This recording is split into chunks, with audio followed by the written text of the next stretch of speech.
BRDB pension সরকারি অনুদান হতে পেনশন ও অবসর সুবিধা সম্পর্কে আজকে আমরা জানবো।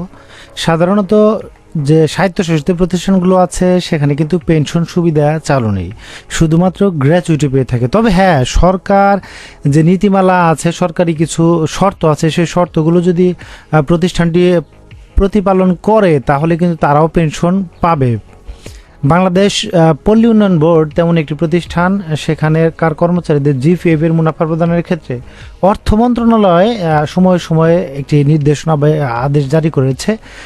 সেটি আমরা একটু দেখব যে বিদ্যমান জনবলের অতিরিক্ত কোনো জনবল নিয়োগ করা যাবে না, অর্থাৎ এটি হচ্ছে প্রথম শর্ত অর্থ মন্ত্রণালয়ের। সরকারি বিধিবিধান অনুসারে কোনো অতিরিক্ত সুবিধা তাদেরকে প্রদান করা যাবে না, অর্থাৎ কর্মকর্তা কর্মচারীদের প্রদান করা যাবে না। আর কি কি শর্ত আছে চলুন আমরা শর্তগুলো দেখে নেই। সেসব শর্ত মানলে এই সমস্ত স্বায়ত্তশাসিত প্রতিষ্ঠানেও মাসিক পেনশন সুবিধা চালু করে সরকার।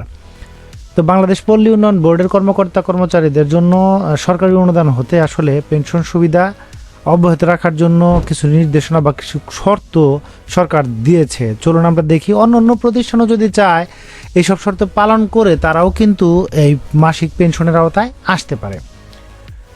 বাংলাদেশ পল্লী উন্নয়ন বোর্ড এর পেনশন আনুতোষিক প্রদেয় ভবিষ্যৎ তহবিলে প্রতিষ্ঠান কর্তৃক প্রদত্ত চাঁদার অংশে গঠিত ফান্ড বা অন্য কোনো ফান্ডে এই সঞ্চিত অর্থ সরকারি কোষাগারে জমা প্রদান করতে হবে। অর্থাৎ এই যে জিপিএফ অথবা সিপিএফ যেভাবেই বলি, এটি সরকারি কোষাগারে জমা দিতে হবে এবং আনুতোষিকের প্রতিষ্ঠান কর্তৃক যে চাঁদা বা যে অংশ, সেই অংশটুকু কিন্তু জমা প্রদান করতে হবে। সরকার সাধারণত এই সমস্ত শর্ত যে সমস্ত প্রতিষ্ঠান পালন করে সেই সমস্ত প্রতিষ্ঠানে, সেগুলো স্বায়ত্তশাসিত প্রতিষ্ঠান হলেও পেনশন সুবিধা রাখে।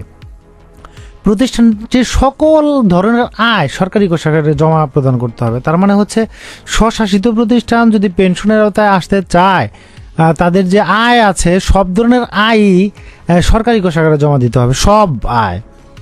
চাকরিকালীন ছুটি নগদায়ন সুবিধা রহিত করতে হবে। এই চাকরির সময়ে যে ছুটি নগদায়ন করার যে একটা সিস্টেম আছে, সেই সুবিধা রহিত করতে হবে। এটি পরবর্তীতে পিআরএল এর সময়ে যে নগদায়ন সুবিধা সেটি থাকবে। প্রতি অর্থ বছর শেষে বিআরডিবির আয় এবং ব্যয়ের বিবরণী অর্থ বিভাগের বাজেট অনুবিভাগে প্রেরণ করতে হবে। অর্থাৎ প্রতি অর্থ বছরে বিআরডিবির যে আয় ব্যয় তার হিসাব অর্থ মন্ত্রণালয় বা অর্থ বিভাগে প্রেরণ করতে হবে। চাকুরি বিধিমালা বা প্রবিধানমালা বা পেনশন বিধি সংশোধন করতে হবে। তাদের চাকরি বিধানে আসলে পেনশন থাকে না, অর্থাৎ মাসিক পেনশন থাকে না, বা গ্র্যাচুইটির যে নিয়ম সেটিও কিন্তু পরিবর্তন করতে হবে। অর্থাৎ চাকরির বিধিমালাটাই সরকারি পেনশনের আওতায় আসে এমন সুবিধার যে বিধিমালা, যে সমস্ত প্রতিষ্ঠানের বিধিমালা আছে সেগুলোর মতো করতে হবে। বাংলাদেশ পল্লী উন্নয়ন বোর্ডের কর্মচারীদের জিপিএফ এর মুনাফা প্রদানের ক্ষেত্রে অর্থ বিভাগ কর্তৃক সময়ে সময়ে জারিকৃত যে ব্যবস্থা সেটি অনুসরণ করে। আমরা জানি যে সমস্ত প্রতিষ্ঠানে পেনশন নেই সে সমস্ত প্রতিষ্ঠানে সিপিএফ থাকে। যখনই পেনশন সুবিধা চালু করা হবে তখন আর সিপিএফ বা কিউমুলেটিভ যে প্রভিডেন্ট ফান্ড আছে বা প্রভিডেন্ট কন্ট্রিবিউটরি ফান্ড আছে সেটি কিন্তু আর থাকবে না, তখন জিপিএফ হয়ে যাবে সেটি। তার মানে জেনারেল প্রভিডেন্ট ফান্ড হয়ে যাবে। বাংলাদেশ পল্লী উন্নয়ন বোর্ডের যে আছে, এই যে জনবল আছে, তার অতিরিক্ত জনবল নিয়োগ করতে হলে অবশ্যই অর্থ মন্ত্রণালয়ের অনুমতি নিতে হবে। তখন সে সমস্ত প্রতিষ্ঠানের আর স্বশাসিত বা নিজের শাসন চলবে না। সরকারি বিধিবিধান অনুসারে তাদেরকে, অর্থাৎ এই যে করা হয় স্বায়ত্তশাসিত প্রতিষ্ঠানে বা সংস্থা বা বোর্ডগুলোতে, সাধারণত তাদের আয়গুলো কর্মকর্তা কর্মচারীদের মধ্যে বন্টন করে দেওয়া হয়। এটি করা যাবে না, অর্থাৎ অতিরিক্ত কোনো সুযোগ সুবিধা তাদেরকে প্রদান করা যাবে না। তথ্য প্রযুক্তি ও নেটওয়ার্কিং ব্যবহার করে বিআরডিবির আয় বৃদ্ধি ও দৈনন্দিন ব্যয় অপ্রয়োজনীয় জনবল ক্রমানুসারে হ্রাস করতে হবে। হ্রাস করার জন্য রিস্ট্রাকচারিং সংক্রান্ত কর্মপরিকল্পনা গ্রহণ করতে হবে। হিসাবের স্বচ্ছতা বৃদ্ধির লক্ষ্যে বিআরডিবিকে আইবাস প্লাসে যুক্ত হতে হবে এবং সে অনুযায়ী তাদের কর্মকর্তা কর্মচারীদের বেতন ভাতা দিয়ে ওই অনুসারে দিতে হবে। পেনশনের যে পেনশন সংক্রান্ত সকল বিধিমালা অনুসরণ করতে হবে যথাযথভাবে।